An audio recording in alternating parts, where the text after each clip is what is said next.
मोहम्मद उवैस ने हमें ज्वाइन किया है। उवैस, क्या अपडेट करेंगे इस बड़ी खबर के बारे में आप हमें?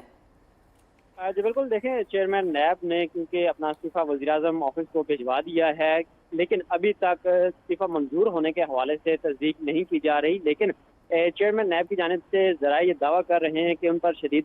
दबाव था, क्योंकि नैब तरमीमी एक्ट के तहत जो तरामीम की गई थी उसमें जो दीगर केसेस थे नैब के, वो एहतसाब अदालतों से वापस तो हुए, लेकिन उनका फर्दर प्रोसीजर क्या था, क्योंकि नैब तरमीमी एक्ट के तहत जो तरामीम की गई थी उसमें ये भी शर्त लागू की गई थी कि नैब जो है जब तक तहकीकात मुकम्मल नहीं कर लेता तब तक मीडिया से भी वो केसेस के मुतालिक जो तफसीलात हैं वो शेयर नहीं करेगा। इस हवाले से क्योंकि मुतादिद केसेस नैब कोर्ट से वापस होने के बाद नैब के पास ताहाल वो फाइल्स मौजूद हैं, उनको एंटी करप्शन के हवाले या FIA के हवाले नहीं किया गया। इससे मुतालिक एंटी करप्शन पंजाब की जानिब से भी नैब को एक खत लिखा गया था, जिसमें कहा गया था कि नैब क्योंकि अब ऐसे केसेस एंटी करप्शन पंजाब के हवाले भी कर सकता है, क्योंकि एंटी करप्शन के दायरा इख्तियार में वो केसेस आते हैं, लेकिन वाज़ेह पॉलिसी नहीं थी कि उन केसेस का फर्दर फ्यूचर क्या होगा, कहाँ पर वो प्रोसीड होंगे, किस मुतलका इदारे को वो केसेस भिजवाए जाएंगे। इसके अलावा नैब ज़रा ये भी दावा कर रहे हैं कि चेयरमैन नैब इख्तियारात कम होने की वजह से भी दबाव का शिकार थे, क्योंकि काफ़ी हद तक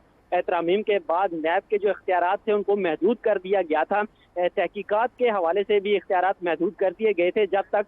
ठोस शवाहिद की बुनियाद पर केस रजिस्टर करने का कहा जाता था। इसके अलावा क्योंकि तरमीमी एक्ट के तहत मुतादिद ऐसी शराइत जो हैं वो लागू कर दी गई थी, जिससे नैब जो है वो एक महदूद हद तक महदूद इदारा बन गया था। चेयरमैन नैब क्योंकि महदूद इख्तियारात के बायस से तज़ब्ज़ुब का शिकार थे कि आया केसेस की जो नए केसेस रजिस्टर्ड हो रहे हैं, नई दरखास्तें आ रही हैं, उन पर किस हद तक कार्रवाई की जा सकती है और उन केसेस को मुतल्लिका किन इदारों के पास फर्दर भेजा जा सकता है। ये पॉलिसीज न होने की वजह से चेयरमैन नैब की जानिब से इस्तीफा दिया गया है। इस्तीफा मंजूर होता है या नहीं वो PM ऑफिस की जानिब से ताहाल अभी तक उसकी तस्दीक नहीं की गई। जी ठीक है।